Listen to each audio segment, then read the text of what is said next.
beberapa waktu sebelum hari ini melalui jalur WA banyak yang bertanya kepada saya mengenai dua hal. Yang pertama mengenai tata cara menerima abu. Apalagi ada saudara-saudara yang tidak mungkin untuk bisa hadir di dalam gereja menerima abu langsung dari romo atau prodiakon. Artinya mengikuti streaming di rumah masing-masing. Lalu teknis bagaimana penerimaan abunya. Yang kedua, bertanya mengenai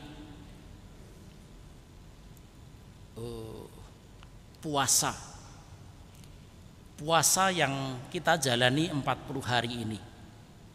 Pertanyaannya kurang lebih begini, Romo, apakah puasa itu berarti boleh makan kenyang sekali?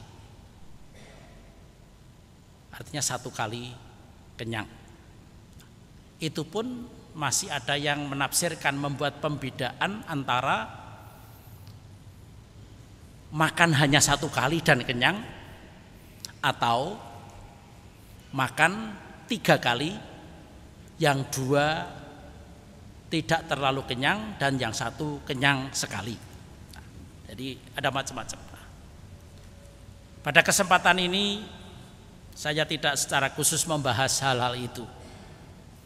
Saya ingin mengajak Anda untuk menempatkan apa yang kita risaukan itu dalam sebuah konteks. Yang pertama, perjalanan rohani yang namanya masa prapaskah ini itu nanti akan ada akhirnya. Artinya kita tempatkan dalam sebuah tujuan. Jadi entah itu pantang, entah itu puasa, entah itu mati raga, itu kita letakkan dalam sebuah tujuan rohani. Dan tujuan itu tidak lain adalah pembaharuan hidup agar selaras dengan kehendak Allah.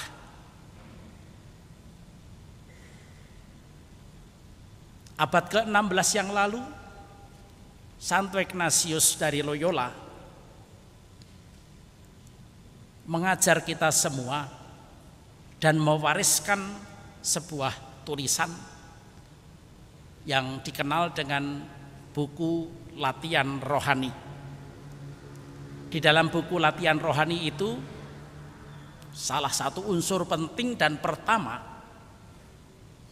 dilatihkan kepada para retretan adalah menyadari yang disebut asas dan dasar. Di dalam buku latihan rohani nomor 23, di sana kita diajak untuk menyadari manusia diciptakan untuk memuji, menghormati, dan mengabdi Allah, dan dengan itu menyelamatkan jiwanya. Itu cara Ignatius merumuskan tujuan hidup manusia secara umum.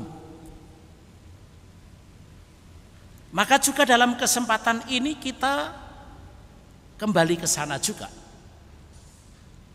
Olah rohani, entah itu puasa dan mati raga, itu bukan tujuan pada dirinya sendiri.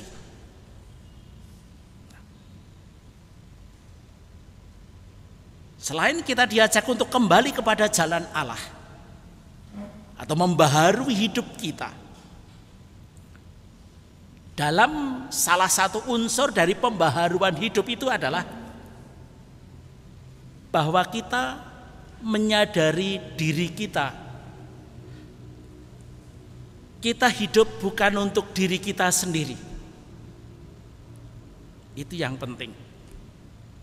Maka segala arah yang menuju kepada diri kita sendiri, kita evaluasi kembali. Dan untuk bisa mengevaluasi itu, kita diajak kembali kepada asal-usul kita. Dan asal-usul kita itu sebagaimana disebutkan di dalam rumus doa pemberkatan atas abu, di sana dituliskan, kami menyadari bahwa dari debu asal kami dan menjadi debu lagi akhir kami. Kita berasal dari debu dan akan kembali menjadi debu.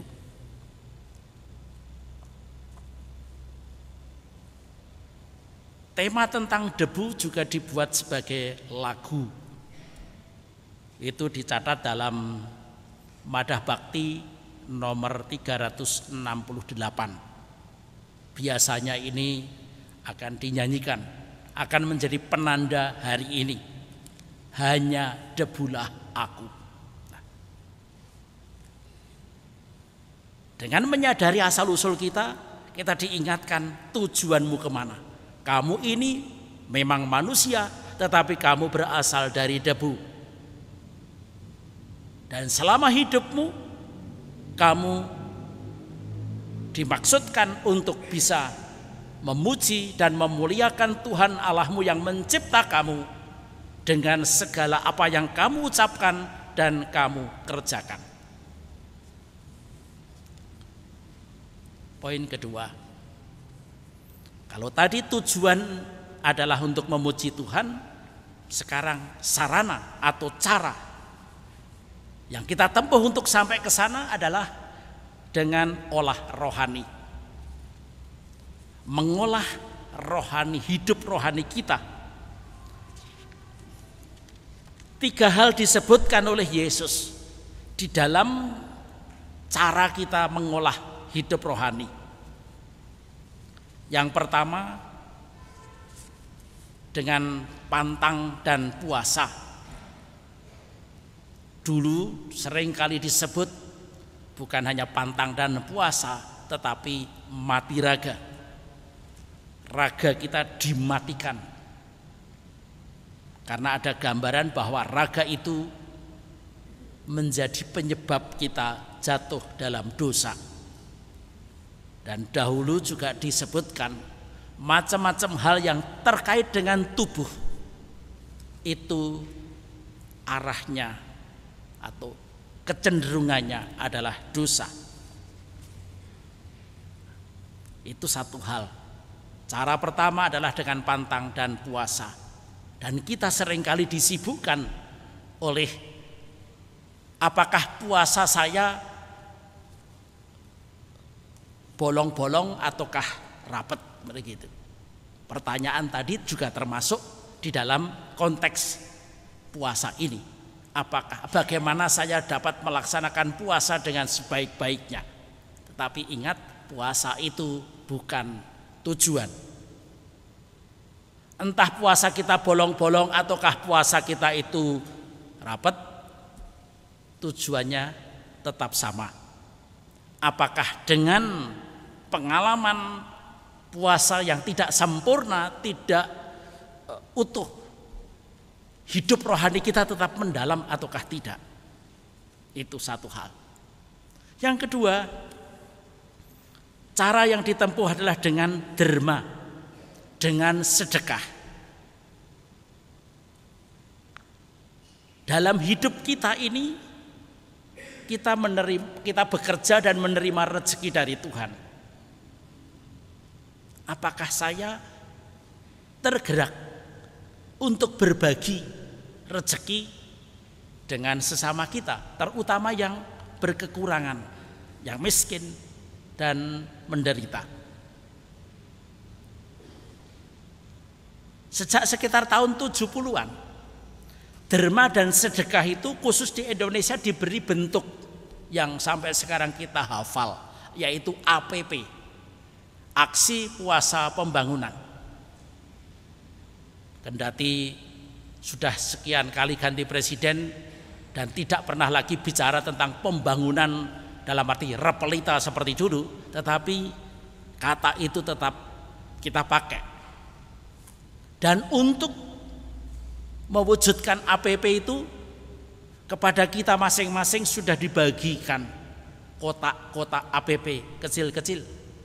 Itu menjadi wujud harian kita menyisihkan atau memberi bentuk kepada niat kita mati raga tadi.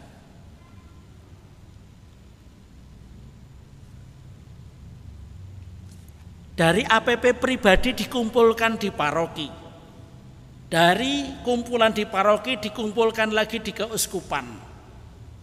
Dan seterusnya. Dan nanti dana yang terkumpul dari sekian banyak keuskupan itu nanti juga akan dikembalikan kepada kita semua yang berkekurangan. Dan bukan hanya kita, tetapi juga saudara-saudara di luar gereja yang pantas untuk ditolong, yang menderita, yang miskin, yang sedang membutuhkan. Salah satu bentuk dari kegunaan APP, misalkan itu diberikan kepada anak-anak didik kita yang sudah di posisi kelas akhir dalam proses pembelajarannya. Kalau itu SD ya kelas 6, SMP kelas 3, dan SMA juga kelas 3. Kadang-kadang ada orang tua yang merasa kesulitan untuk mengambil ijazah karena terhambat oleh uang yang belum lunas. Disitulah gereja memberikan bantuan secukupnya kepada anak-anak kita yang berkekurangan tadi. Cara ketiga adalah dengan doa. Bisa berdoa pribadi maupun juga bisa dengan cara membaca kitab suci. Kita juga seiring dengan APP tadi, kita biasanya juga mengisi dengan pendalaman iman di lingkungan. Sekarang mungkin hal itu agak berbeda dari tahun-tahun sebelumnya, tetapi intinya sama. Apakah itu dengan doa pribadi, dengan membaca kitab suci, ataupun pendalaman iman, semuanya mengarah kepada apakah saya mampu melaksanakan refleksi atas hidup rohani kita. Saudara-saudara, pelbagai macam cara itu tadi kiranya membantu kita semua, membantu kita untuk menemukan arah. Dan arah itu tidak lain adalah untuk menemukan ukuran atas apa. Kalau boleh saya sebutkan, ukuran itu tidak lain adalah rasa cukup.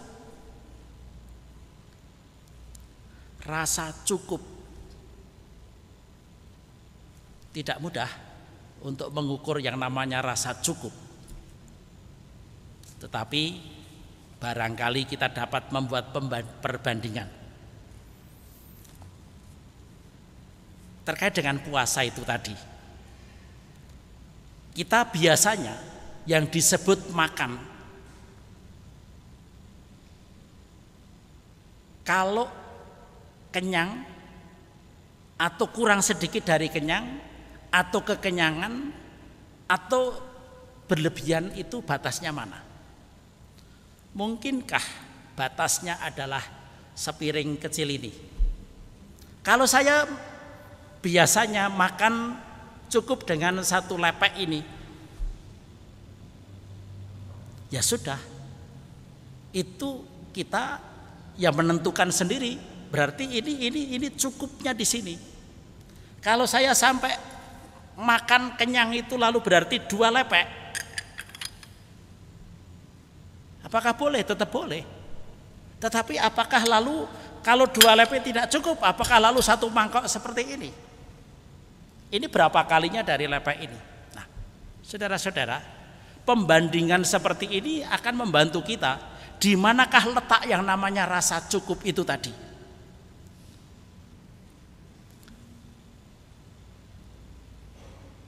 Apakah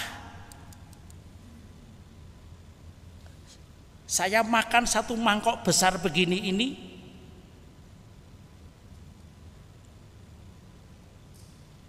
batasnya cukup, ataukah ini sudah amat berlebihan?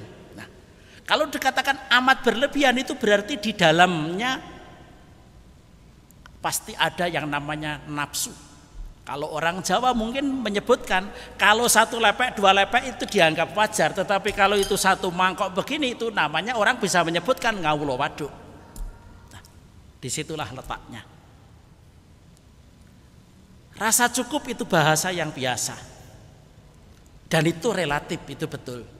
Maka masing-masing dari kita itu perlu menemukan itu tadi, yang namanya rasa cukup itu ada di mana. Dan itu ukurannya bukan orang lain, tapi diri kita sendiri. Itu satu hal. Yang kedua, dalam bahasa Ignatius tadi, kalau kita makan berlebihan, itu yang namanya ngawula waduk itu tadi, itu namanya kelekatan tidak teratur. Itu namanya saya sudah punya kelekatan tidak teratur. Nah, arahnya apa?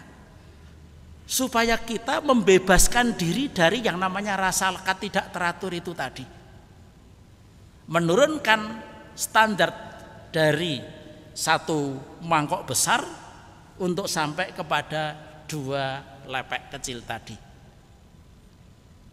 Di dalam proses itu, di dalam proses menurunkan itu, itulah yang disebut aksi yang disebutkan puasa dan pantang itu.